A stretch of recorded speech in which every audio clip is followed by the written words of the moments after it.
Yeah man, Happy New Year, you know, my teach my students. So I'm telling you about the book last year, Jamaica Constitution. Make sure so you get it, because we starting class next week. Yes.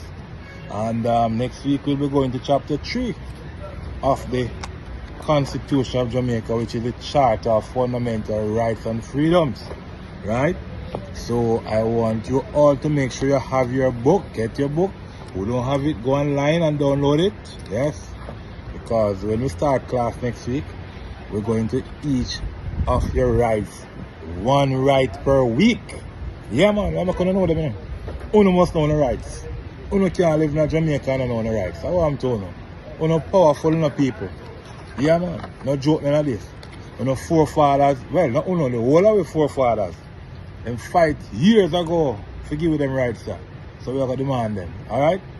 So get a copy. But for all who have your copies already, chapter 3 of the Constitution, which is the Charter of Fundamental Rights and Freedoms, that is where we're starting class next week. Alright? See you next week.